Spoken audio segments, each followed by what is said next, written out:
clinched all 57 chairmanship seats and 375 out of 376 councillorship positions in the election. The chairman of the Lagos State Independent Electoral Commission, retired Justice Bola Okikioluigile, announced the results on Sunday at the Commission's headquarters in Lagos. Last year, said the APC swept the polls in all 20 local government areas and 37 local council development areas of the state. In a major upset, however, the People's Democratic Party (PDP) secured a real victory in Ward G of the Yaba LCDA, where its candidate Babatunde Dosunmu defeated the APC contender. Dosunmu, a former APC member, defected to the PDP shortly before the poll. While reacting in an interview with the Nigerian Tribune, the PDP's deputy chairman in the state, Tai Benedict, said he was not disappointed at the result and commended the party's supporters. Benedict said APC's aggressive campaigns meant something, saying it was not possible for the APC to pull such a number of votes. He said, quote, "I'm not disappointed in the results. I'm not disappointed at all. We're going to commend all our candidates in the election for standing tall and making the party proud, and at least the people will now know the difference between the PDP and the Labour Party. That is for one." End of quote. Find details in the Nigerian Tribune newspaper of this morning. Not leaving stories making headlines yet. EFCC nabs 6 for alleged internet fraud in Akwa Ibom. The Economic and Financial Crimes Commission (EFCC) has arrested 6 suspected internet fraudsters in the Akwa Ibom State, the state capital. This development was announced via its official X handle on Saturday, and the anti-graft agency stated that 4 suspected internet fraudsters were apprehended in Ekamba, while 2 others were caught in the Ekburi Unsukara area of Akwa Ibom during an intelligence-driven operation. The statement reads, "Operatives of the Economic and Financial Crimes Commission, Uyo Zona Directorate, have arrested 6 suspected internet fraudsters in the state." You find details there in the Nigerian Tribune newspaper of this morning. All right, let's go to Kogi, where issue of security is being talked about. Kogi assures residents of safety after alleged threats. Let's take some paragraphs here. The Kogi state government has assured residents of Yagba West and surrounding communities of their safety following heightened fears over alleged threats to churches and growing insecurity in the area. In May, it was gathered that a memo reportedly signed by Kanwai James, the divisional police officer of Ishalu Yawa East, warned of plans of criminal elements to launch an attack on churches in the local government area. The viral memo addressed to the chairman of the Christian Association of Nigeria in the area also advised that churches activate their internal security mechanism and stay on alert. Responding to the concerns in a statement following a press briefing, the state's Commissioner of Information and Communications, Kingsley Fanwo, said Governor Usman Ododo's administration had taken concrete steps to secure lives and property across the state. All right, details you find in the Punch newspaper. In Ogun State, communities lament unlawful occupation of farmland, harassment of residents.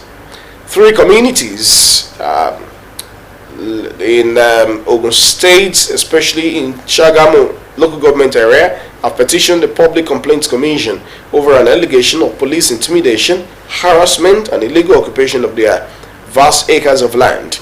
The petition was signed by Mr. Oladipupo, Mr. Olutayo Ogunyemi, Alhaji Sulaiman Ofunyin, Alhaji Boku Bowale, and Prince Oluwaseun Okpaleye for the communities. And it's a petition obtained that stated that sometimes in 2019, when Mr. Kolawole Adedayo purchased 4 acres of land from the Maleke family, but went ahead to fence over 200 acres and thereby encroached upon the lands belonging to some families and communities in the area. They're now calling on the authorities to find a solution to the matter. Details you find in the Punch newspaper this morning. Well, these and many more stories you find in the dailies today, from the Punch newspaper to the Nigerian Tribune, Vanguard newspaper, and others. You'll find stories making headlines today, and leading the pack is the unfortunate incident, the demise of former President Muhammadu Buhari. The focal point of our conversation this morning on AM today will be centering on the lifetimes and legacies of the erstwhile emsman of Nigeria, Muhammadu Buhari, his lifetimes and legacies. That will be after this time at everyone. Please stay with us.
Thank you very much, everyone, for still being with us on the Outlook. Of course, as I did say before we went on that short break, our conversation this morning will be to look at the life and times as well as legacies of the late President Muhammadu Buhari. It's expected that his remains would arrive in Nigeria today, this morning, and then the burial is also expected to take place in Dara this morning. Now, joining me in the conversation this morning are two gentlemen who are elders, and then they know so much about the political arena, maybe as journalists and also as an elder in society who has also seen a lot as far as successive administrations in Nigeria are concerned. Joining me this morning is a senior journalist, Bolu Oluesho. Thank you so much for joining me. Good morning. Good morning. Thank you. And also here is a social commentator and a mentor to many, Mr. Kayode Oladipupo. Thank you so much for joining me. Thank you very much. Good morning. I'm always tempted to go the way of saying Breski, but then it's not an interesting moment in the annals of Nigeria. No matter how old former President Muhammadu Buhari was before his demise, flags are flying at half-staff, many will say half-mast, and that's to honor the legacies and times of an erstwhile leader. From your standpoint, as someone who has seen a lot in the history of Nigeria and how we transited from the military dictatorial moments to the civilian moments, Mr. Oladipupo, what did Buhari stand for when he came to limelight as a leader in Nigeria? To me, Buhari is a mystery, a phenomenon, a man that is difficult to actually correctly diagnose and say this is who he is. Because when you look at him, he seems to be a man who has no promise in him. But then it baffled me that even at early age, his colleague discovered him and put him in the Supreme Military Council, even before the exit of Yakubu Gowon. And then he rose from there and became the governor of the northeastern states that comprise of 6 states we have in the northeast today. And he did well, fairly well. From there, he moved to become the man in charge of Nigeria Petroleum, and well, a lot of things happened along the line. In fact, that is where my own consciousness of him came into being, as I worked with late Professor Ayodele Awujobi on the 2.8 billion that was missing, or rumored to be missing.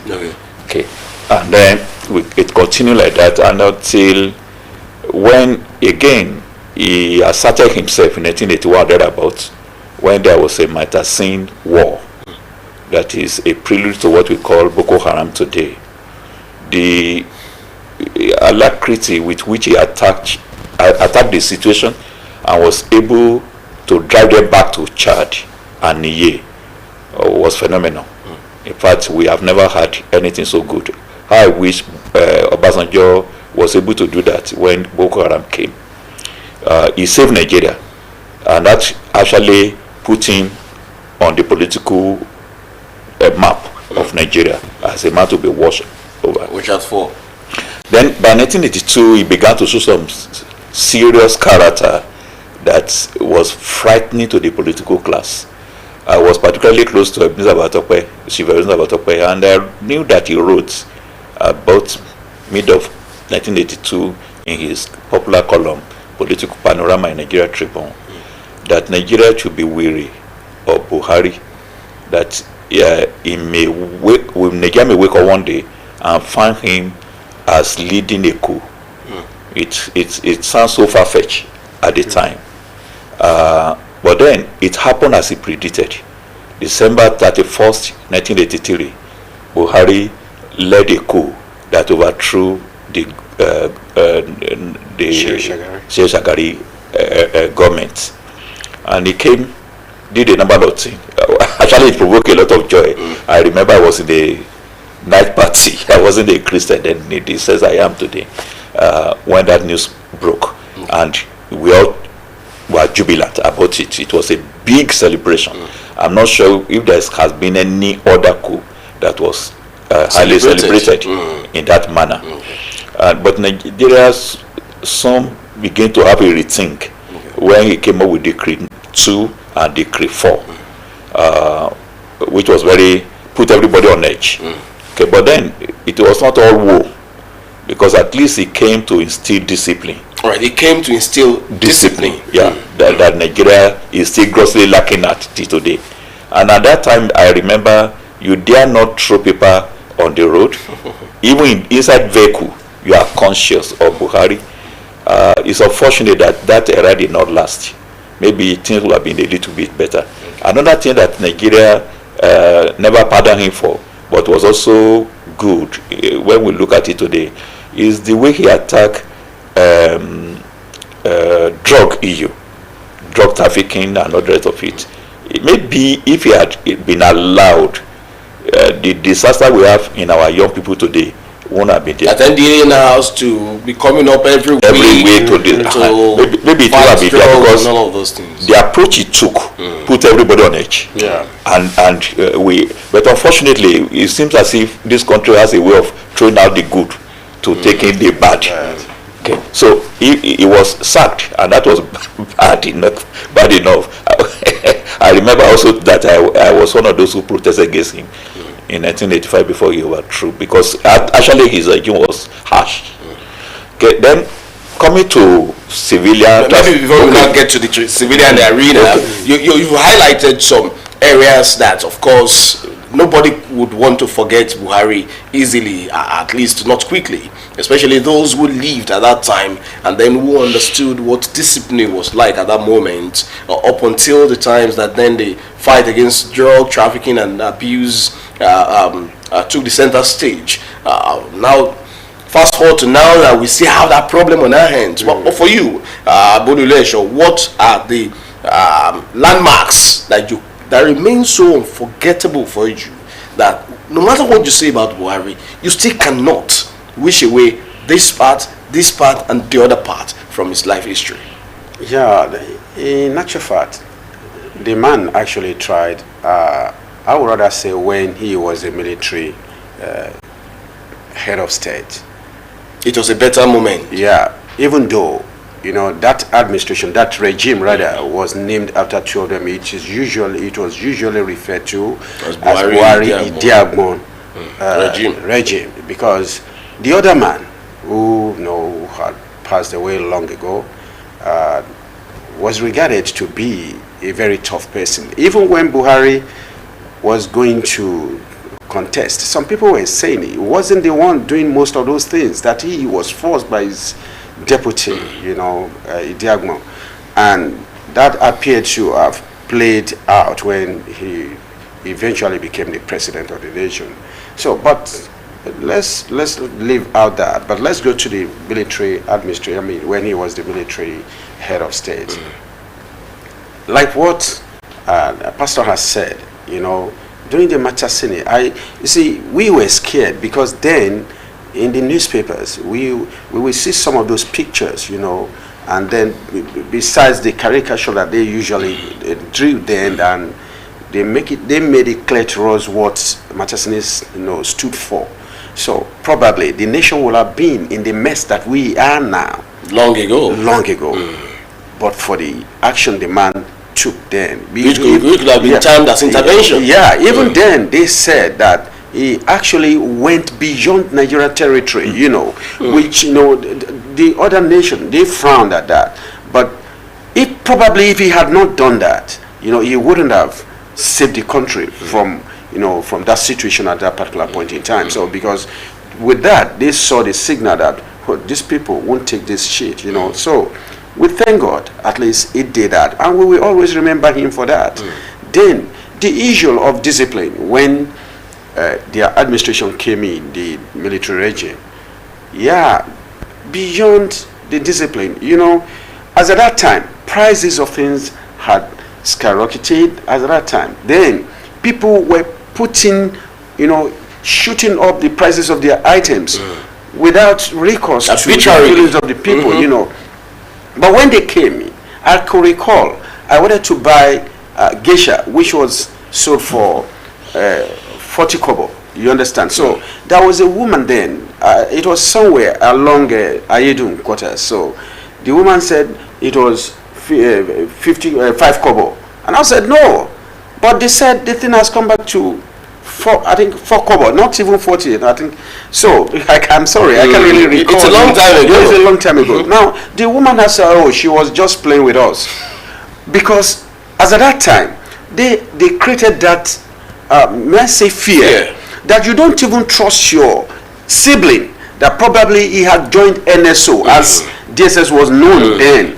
So everybody was conscious. Then discipline came in. And then, just as a pastor said, you can't just drop, you couldn't drop paper anywhere. Oh, like now that you have illegal jobs. And do you know that that thing that he established, he functions somewhere, in some places in Nigeria up to today, I could still recall. If you want to go into Navy Town, you have to kill before you can board any bus to Navy Town in Lagos. So I think that thing still exists, you know, in some places. So even the issue of environmental exercise that we carry out every month, you know, they brought this idea, you know, about. So we will always remember him for some of those things. But those people who suffered, you know, for when he came up with Decree 2 and Decree 4, you know, those journalists, you know, they too, you know, I wouldn't know how their families will feel today. But probably that was also why, you know, the widow of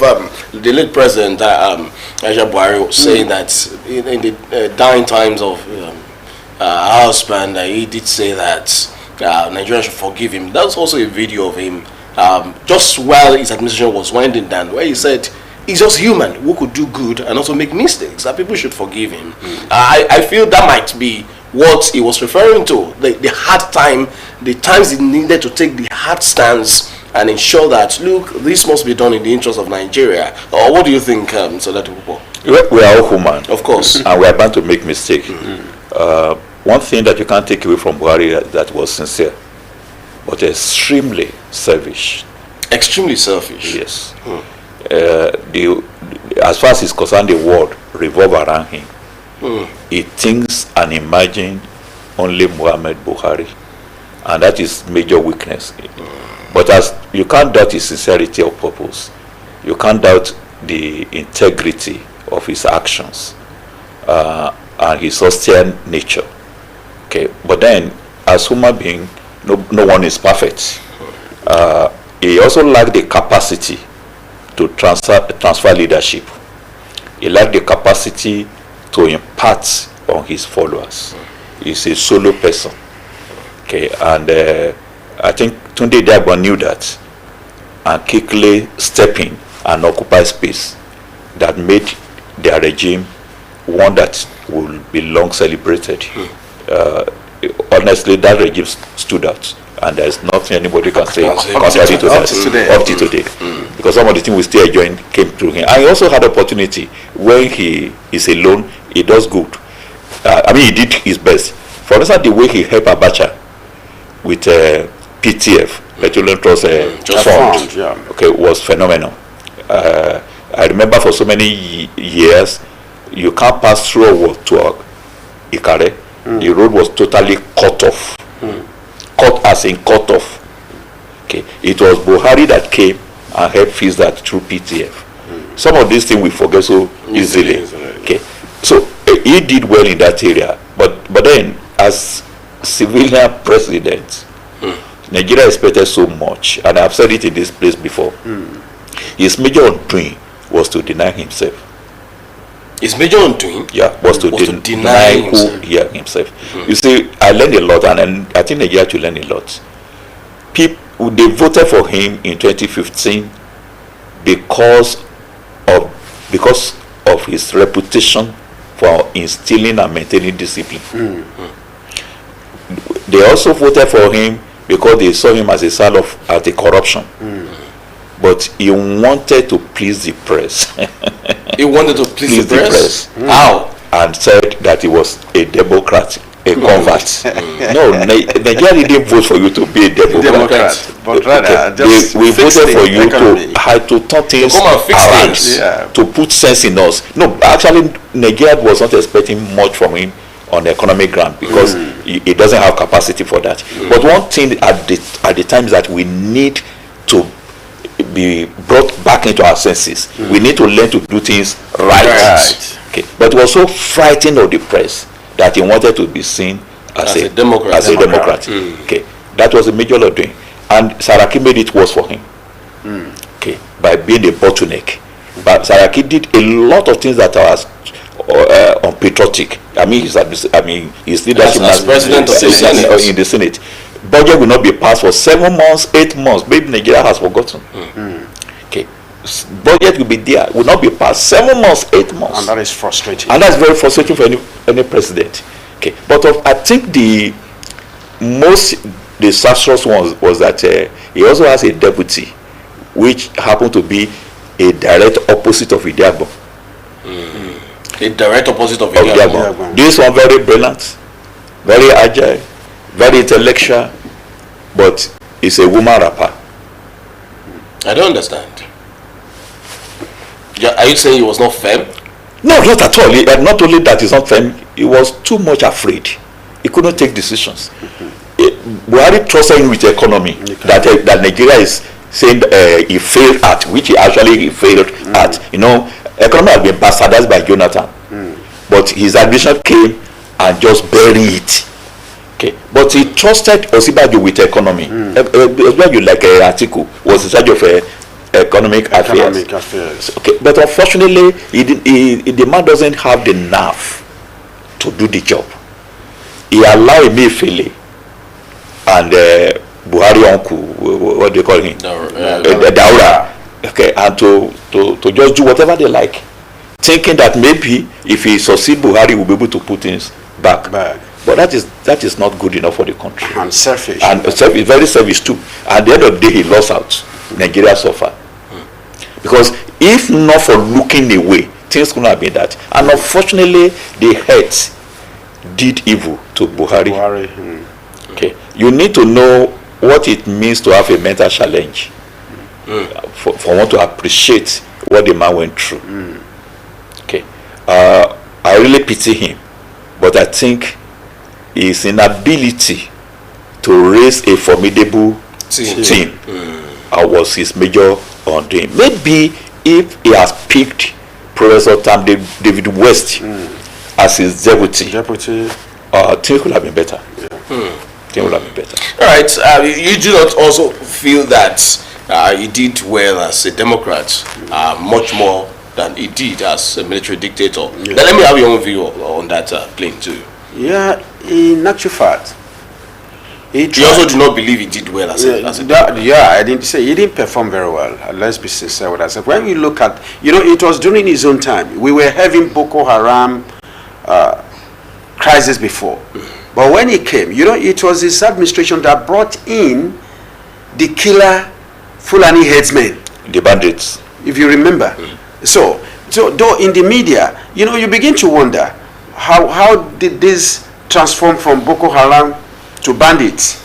Different nomenclature now coming to criminality. It was because some journalists were daring by tagging them by their ethnic toga. You understand? So and then if you look at his body language, because that was what all the security agencies were actually watching, when they realized that since the president was not disposed to attacking those people, then it became a problem for them to work the way they should. I could recall quite all right. In Ondo State here, I am saying it categorically. No single kidnapper or Fulani killer, a headsman, was arrested until the advent of Amotekun. What brought about the formation of Amotekun? It was because they saw that, these people have already penetrated the Ondo State, Yoruba land, and that they realized that, okay, they are killing our people, and the federal government or the security agencies belonging to the federal government were not doing anything about it. That was why the late Rotimi Akeredolu, and his colleagues came about with the idea of Southwest Security Network. You understand? Codenamed Amotekun Corps. So that is the issue. So, but come to think of it, why did he do that? Because those people, they would have been expected to do much more. Exactly. Especially being a former military exactly. dictator. I mean, these are the promises they gave us when he was coming up. That the issue of bandit, the issue of Boko Haram will come to an end. Yes, but though what he was able to do was the issue of bombing. Bombing stopped. But now it is just like what the military would do during the war. Some will be doing the area shelling, then they'll be using bombing that will kill mass people. But now they are now going on the ground, carrying assault rifles, killing people, and that killing is still happening now, particularly in Benue State. So what is responsible for this? So, and it's just because Buhari himself, let's put that way, or probably let's say Obasanjo didn't act the way Buhari acted back then as a military dictator. No, not even at, no, was not just wasn't the president. Yeah, whoever was responsible, was occupying that particular position. Buhari occupied during Shagari. The person occupying that same position when Obasanjo was the president didn't perform very well, didn't take the right action. And who knows, probably because of the people who were involved. Who are these people? They're not faceless. They were being brought in by some set of people. But then another legislation crept into our national life. Exactly. Unknown gunmen. Yes. So now that is when we begin to. No, I could recall. You see, let's be sincere with that. So if we should go to all the newspapers that we had in the days of Shagari, even to the days of Babangida, we will not have anything like unknown gunmen. The only unknown thing that we have is unknown soldier. Those people who attacked Calcutta Republic, where that is the late Fela Anikulapo Kuti's enclave. You understand? So those were but now come to think of it, that we have unknown gunmen. Yeah, they will just come, even when they do not mask. They will still remain unknown assailant. They go just like that, and they won't. Nobody is going to trace them. And even at times when they arrest some, because of the people who are connected, they won't be able to do anything. They will have to let go. We know that. Even when they were fighting against the issue of drug trafficking, that was even the undoing of that administration, because they knew that they were going to be killing some people. The military president, the high caliber people in the system were involved in that game. Even though until their regime, we didn't even know that such a thing was going on in Nigeria. We didn't know. It didn't come to limelight, except those people who are involved, or people who were just have a kind of privileged information about it. So his administration, honestly, he tried in some aspect, just as we listed, but he failed woefully in that aspect. And if he had actually provided security for us, honestly, even if the economy is still not okay, there's no way the economy will not even be possibly affected. The security, so it's okay. So because it is the security now, the issue of insecurity in the country that is, taking the country down the drain. Of course, we're still looking at the lifetimes and legacies of former President late Muhammadu Buhari. As we did say, his remains expected in Dara this morning, and we will be giving you blow-by-blow account how things go on by different means on our channels today. But let's look at this prepared report on this Live on Times by Kunle Ario, our senior reporter.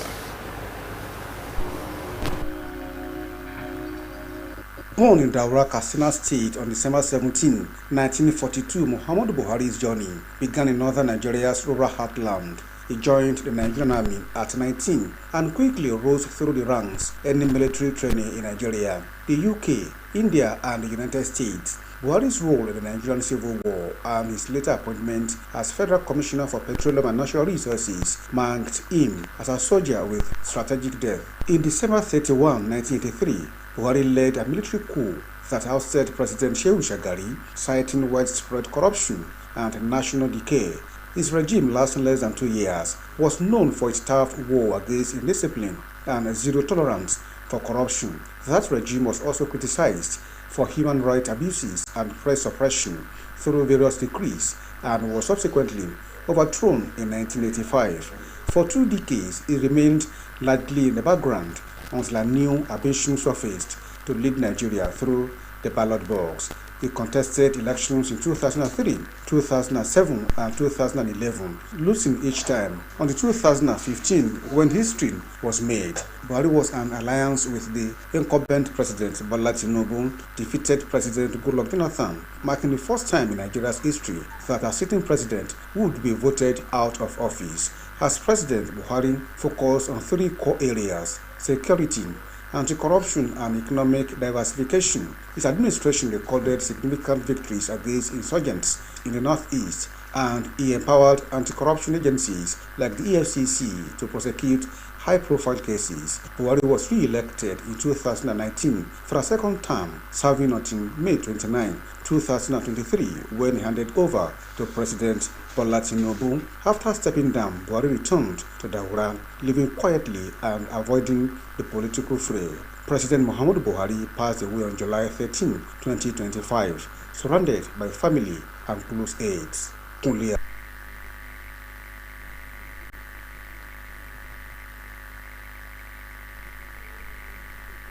We're still talking the life and times of Buhari. Well, it was a break there, but we were still having conversations on his life and times there. Well, some would say you don't speak ill of the dead. Well, even in Yoruba culture it is said so, that you don't speak ill of the dead, and it's also generally accepted that you don't speak ill of the dead. Now, does that mean that analysis of the life and times of those who have passed should not be objectively done? I'm asking you against the background of what presidential aspirant or candidate of the AAC, I think is his party now, Mohammed Shore, put up, that people would not forget hurriedly the case of the NSAS, the destruction of hundreds of Shiites in Zaria, including men, women and children, and so on and so forth, the things he put up. But then many people are pointing that, wow, at least cut this late man some slacks. What do you think? Say, honestly, those who said that you don't speak of the ills of the dead, they are not saying that you shouldn't talk. Okay, what if somebody decides to write a book on the man? Will it just be only the positive things he did when he was alive? But the point is this: you just don't come out and be leveling allegation or cursing the person. That is what they mean by that. It's not that you shouldn't talk about him. The point is this: look at what we've been saying about the man all the time. That, okay, are we saying that the issue of NSA didn't happen? Are we saying that the Shiites that the guy made reference to didn't happen? Can we close our eyes from some of those things? How about those people, that, just like that decree 4 and decree 2 that we mentioned the other time? Are we going to say that those journalists who were slammed behind the bar for that number of years, that it didn't happen? You understand? No, we can't deny that. We are talking about the obvious. But the point is this: should I now begin to say Buhari did something so here, let him come and defend himself? How will he do that? Despite the fact that, yes, the wife actually told us, or probably delivered his message to Nigerians, that, okay, he said he should be forgiven, that, okay, yes, that he is human. But the point is this: I disagree with him on that ground. Disagree in the sense that you are coming to an office, you are aspiring to occupy a particular office, and you told the people that, look, when I get there, these are the things I will do for you. Now you get there, and you fail to do it, and you are expecting the people not to raise an eyebrow. It's not done. So the moment you know that you are not capable of doing it, it's just like me claiming that, oh yes, I'm a medical doctor, I've opened a clinic. So please come in, I will treat you. And now you are here, you are in my clinic, and I'm unable to treat not even one among several who patronize me. You know, so what are we talking about? So people should be able to talk. Why? We are going to learn from his mistakes. So the origin of people is when they do not learn from history. That is the essence of it. Let the children know, let the future generation know about the mistakes committed by their forefathers, so that they will not repeat the same errors. That is what we are saying. Okay. Why so? You are a clergyman. These things happen to them for examples. They were written for admonitions. I think it's a scriptural injunction there. How does that also sit well with this conversation? The truth is that there's no way you can develop discuss a man like Buhari or any leader for that matter without looking at both the good and the bad side. Okay, what it has been said, what is important is that you don't malign his person or unnecessarily or without any room for self-defense. Okay, but say things that are objective about him is not the same thing as saying evil against the dead. He will ever remain a public figure, a father of the nation, and so we all have a lot to learn from him. Okay, if we are looking at what area he didn't do well or his regime didn't do well, there are many. Some of these may be man-made or may be a leadership deficit. Okay. And no matter how you look at it, it's still Buhari that we are talking about. Okay. Like I said the other time, he was more a boss than a leader. More of a boss than a leader. Okay. And for the kind of democracy we have, that wasn't good enough. And he found it difficult to be able to adjust to leadership position. A leader doesn't operate alone. A leader acts among equals. Okay, but that was not his style. Okay, that wasn't his style. Then he was too aloof when it comes to governance. That was also apparent in his military day. But like I said earlier on, he had a very good lieutenant in the person of Idiagbon who was able to cover for him. But in his civilian regime, it became apparent that he wasn't in charge. The like of his late chief of staff, Babakari, and they ran the whole place. Malamid, that is in ADC now, those people were a disaster for him. Okay, but you only need, he still has to take the blame, because one of the calling of a head or a leader or a boss is that you should be able to pick the right team. Okay, when you pick wrong people to serve with you, you take full responsibility for whatever they have done. So he was poor in team selection, and Nigeria has not been so lucky with leader who has a sense of good team selection. Obasanjo, I think, in all fairness to him, did well in that area. Okay, but not Buhari. It was a direct opposite. Okay, so and you can't wish that away, because it cost the nation a lot. Can we say the incumbent has that trait of selecting the right team? I think in all fairness to the incumbent, his team selection is wonderful, very wonderful. Okay. We saw that as governor of Lagos State. And his ability to also build generation of leaders is a thing that will forever and never be appreciated. Well, that's just like that. And we hope that time will tell. Time will tell. When it's time to assess. But Nigeria should not equate a momentary setback to utter failure. Okay. In development, nothing works so straight. Okay. Now let's have snippets of this condolence message. I know it also elicits comments from this gentleman, especially because of the person of who is issuing the condolence message. Well, I will just be taking a few snipers. Former President Buhari will be remembered for his steadfast efforts to restore discipline in governance and pursuits of security and stability during some of the most challenging periods in our national history. His administration championed infrastructural development, advanced agricultural reform, and sought to lay the groundwork for self-sufficiency and national pride. Beyond the realm of politics, former President Buhari was known for his humility and his deep faith. He remained a man of principle, guided by a strong moral compass and a genuine concern for the well-being of ordinary citizens. His leadership was rooted in service, and his legacy will endure in the hearts and memories of Nigerians who believed in vision of a stronger and a more just nation. He laid the foundation for the proper fight against drug trafficking and abuse in Nigeria. Let me stop there. May the Almighty Allah in His infinite mercy grant the soul of our departed leader, Aljana Fidels. Retired Brigadier General Abuba Mara OFR, Chairman, Chief Executive Officer, National Drug Law Enforcement Agency, NDLEA. Comments, gentlemen. Honestly speaking, in terms of infrastructural development, you give it to Buhari.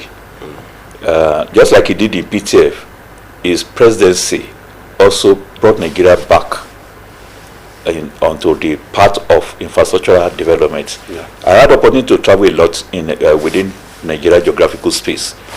The deterioration in terms of road infrastructure was unbelievable and alarming.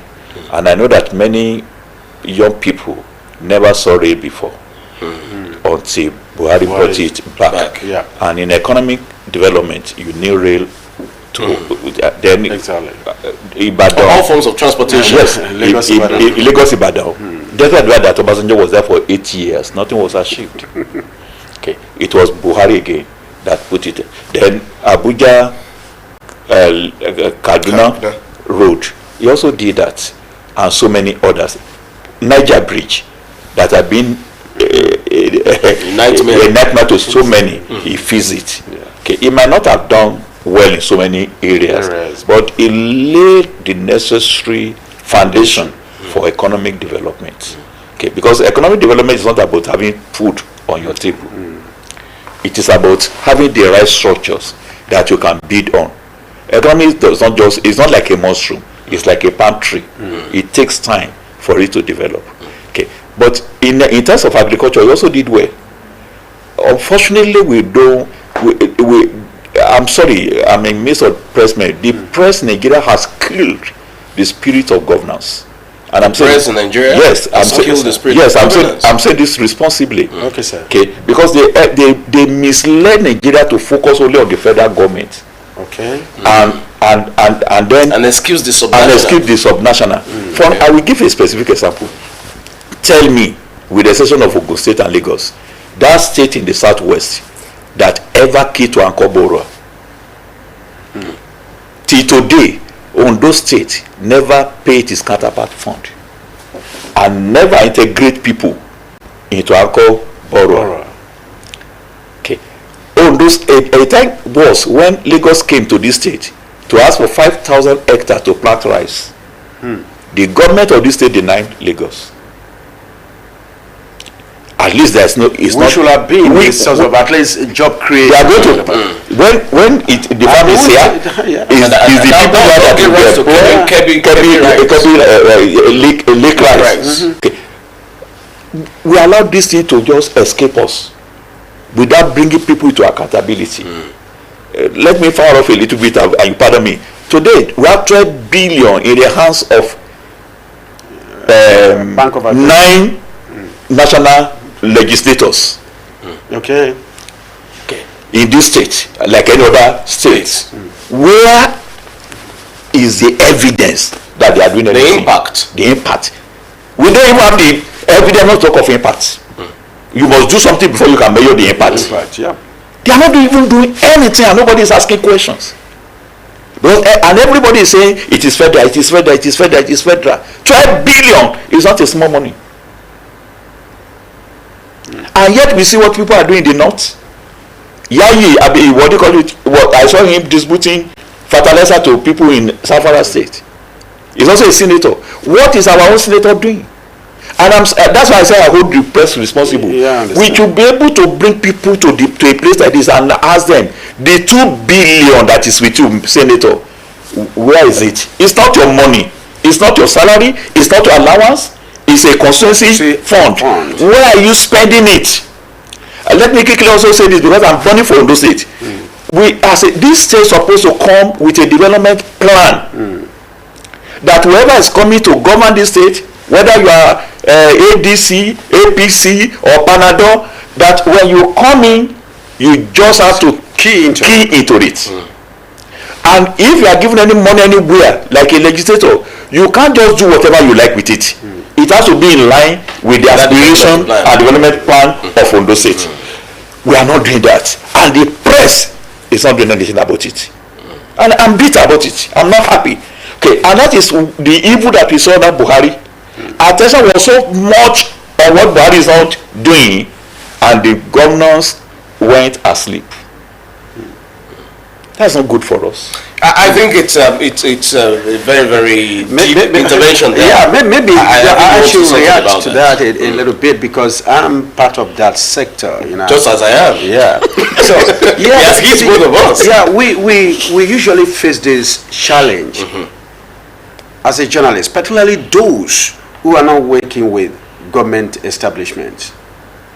When you write a piece telling the truth, the problem is the next allegation that will come up. In fact, they will even call your office to allege that it is the opposition that's bankrolling you. I make use of people like us now. We talk now. Then another thing, sir, is that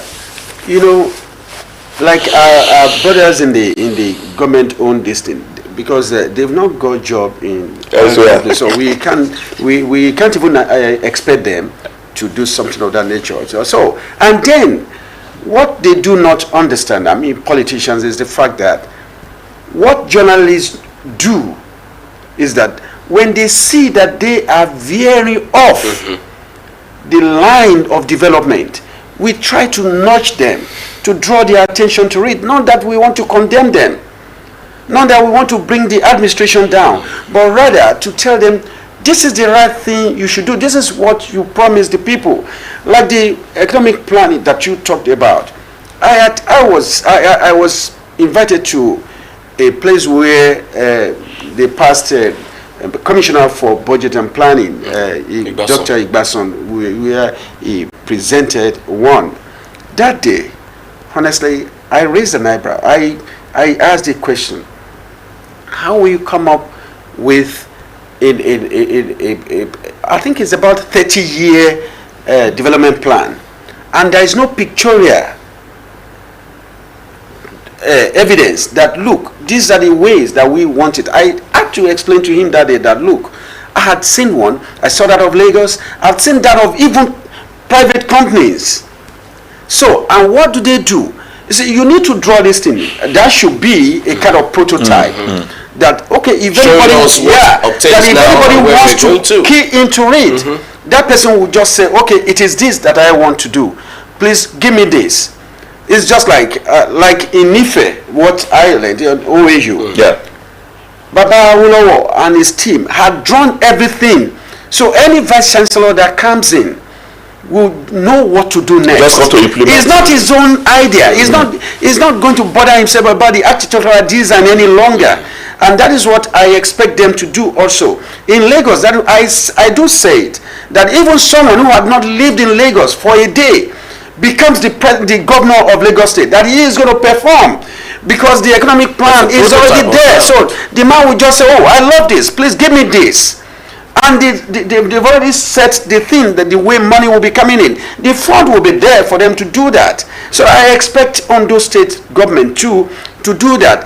You see, it's not necessarily people are the helm of affairs. So this conversation they can bring in people from different sectors. Let them participate. This conversation has brought us to lessons that incumbent leaders, the current leaders, not just in the political arena, but also in all spheres of life, can pick from the life and times of Muhammad Buhari. How do you lead? Are you a leader or you're a boss?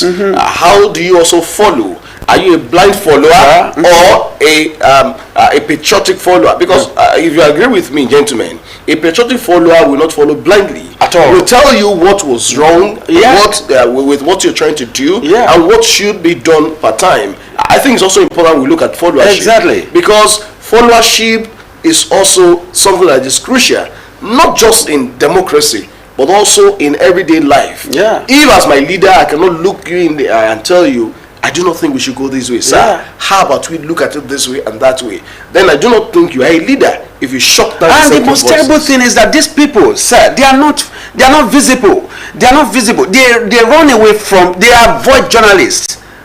You see, I can tell you that as I am, among all our senators, how many or who among them has approached the media to tell them that, okay, let me give you what I've done in the last 1 year, account of his stewardship. Among the members of House of Reps, how many of them? They avoid us. It's really bad. We are talking about followership. Yeah. I think that is one of the dark side of Buhari. The truth is that there has never been any politician that has his kind of followership. He commanded a blind followership. And I underline the word blind. Blind. Commanded. Yes, because the 12 million he is credited with are 12 million in the blind. Okay. It doesn't matter what he does. Yeah. He doesn't need to do anything right. They just follow. And that is one of the reasons why he failed. You can only hear the truth from your own people. Okay. If people who love you and say things are not the way it's supposed to be, then it cautions you to listen. But if it is coming from the antagonist, in quotes, you are likely to see them as witch hunting. Okay. I think leaders need well-informed, righteous, and patriotic followership. Okay. Who will be able to say, no, you are going off course. What you are doing is not right. And that is what I think maybe mark Agagu out. As one of the leaders in the state. As a governor, he did his own, and he also has his own weaknesses. I remember one day I was provoked, and I picked my pen and wrote. I went to drop it at a government house. It was about 6 p.m. in the evening. 7 a.m. the following day, my phone rang. Of course, I didn't have his phone number, and it was Agagu. And who is this? I'm Oluwasegun Agagu. I was frightened. He had read my protest, and he was reacting to it, and he said, please see my chief of staff for further briefing. That is leadership. Yeah. Okay. He didn't kill me, for even the day I went to minister in the chapel, government house, and said, sir, it's better you pack your things and leave. Okay. People thought he will cut off my head. You said that to him. It's on record. Accidentally, that was his last Sunday in government house. Okay. But what I'm trying to say is this: a leader must be able to listen. And people who follow him should be able to say the truth. At all times. But some make themselves so unreachable. And even if you are available, but you have only people who sing your praises, then you are doomed. Exactly. And that is what I think leaders should learn from Buhari. Don't look for dummy followers. Look for active followers. People that can call you to. That's why it seems as if it is only the Southwest that produces fairly good government. Because no matter how you look at it, you can't place Obasanjo among others. With the little Tinubu had done so far, he is far ahead others. And it's because Southwest is critical of its own. They won't say because you are from Southwest. In fact, it is Southwesterners that criticize Tinubu most. Okay. And that is putting him on edge. Lagos even demonstrated that by not voting for him. Yeah. Okay. So and things are changing. Okay. So but Buhari never had that. It's everything say Baba, say Baba, say Baba. Don't look for say Baba. Look for what are you doing, Baba. You can do this better. You can do this better. For instance, S-men have been the problem all along. I remember I wrote several papers in 1981, 1982 as student in Ife on the need for us to have ranches and all the rest of it. Okay. It has always been there. It was even a big problem in 1965 under Sadano, but it was curtailed. And I want to move swiftly by building ranches in southwest Nigeria. We have one in Akono. Okay, but you saw yourself as a Fulani man, and whatever Fulani does is okay. It's okay. That is what brought us to where we are. Exactly. Even though you funded agriculture, but you yourself make it unimplementable. Fire insecurity. Yeah. Okay. And when people are hungry, they don't want to hear anything any longer. At all. So every good deed he did in the area of infrastructure were rubbish by the fact that people are hungry. Yeah. And that is the same problem we are having today. So, and it is because of poor followership. So we must build reasonable, righteous, truthful followership. And that has to do with education too. Yeah. That has to do with education. An uninformed follower cannot be truthful follower. No. And that's but I keep also saying it also even in the church circle. Don't build blind followers. Is to enlighten the heart of understanding of people. That is our work. And as it is in the religious circle, so it is in national development. In fact, sir, just as you said, I now recall there was one member of the House of Representatives, the man representing, I think, Osrc, I've forgotten his name now. So, Timei Adelegbe. It was one of his followers that actually forced him. You understand? That prevailed on him that, let journalists to address them. Let them ask you questions. Tell them what you have done. Tell them what you want to do for the people. And I remember that day, because there were some of our colleagues who are from that region. They were now telling us, he's constructing that road, that bridge. And that person was telling me, that bridge has collapsed long ago.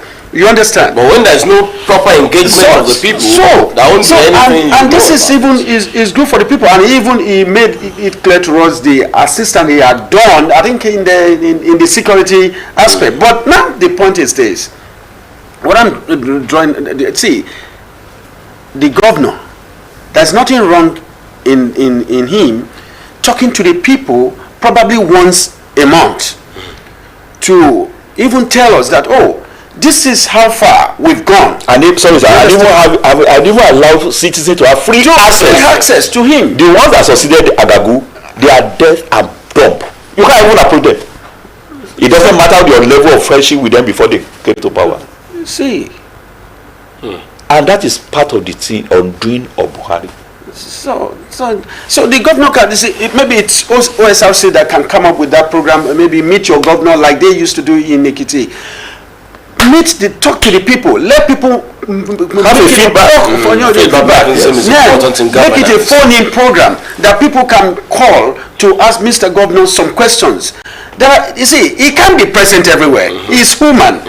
Even people who are there will they'll be able to tell him the truth, because the people, in most cases, just as Pastor said, sir, most people surrounding the governors and the political office holders are just praise singers. Well, so much we've been able to talk about today, especially taking lessons from the lifetimes and legacies of Muhammadu Buhari. As this gentleman have said, so many beautiful things about his life, especially at the time when he was a military administrator, and a few things also when he was civilian president, talking about infrastructure. According to Mr. Kajo, infrastructure renaissance was superb during his time, especially talking about the rail transportation and some other things like that. But then lessons that we could also learn to be better leaders and followers. We must be truthful in criticism. Then we must also not be destructive in our criticism of our leaders. I think that's also a point we must hammer. That you want to be critical of your leaders does not mean you should be destructively critical. No. You could point out what should be done, but not this pull him down syndrome is something we must also we should avoid that. Really avoid. It's been an interesting conversation, and I must thank you. Mr. Each time I mention your name, Breski comes to my head. I said maybe because of the institution. I think that's what all days in school. That's what I come to stay. Thank you so much. Yeah, Mr. The grammarian journalist. Thank you so much. Thanks so much. I'm very grateful. Of course. Thank you. Well, it's expected that any moment from now, the remains of late President Muhammadu Buhari will touch down in Nigeria. I will keep a tab on all of the happenings in Daura and not feed you with happenings there via maybe a crawl bar. The headlines you see, you will get details as things unfold as far as that is concerned. But then, keep it time with us again next week, God willing. I am Sunday Kolawole saying, have a very wonderful week ahead.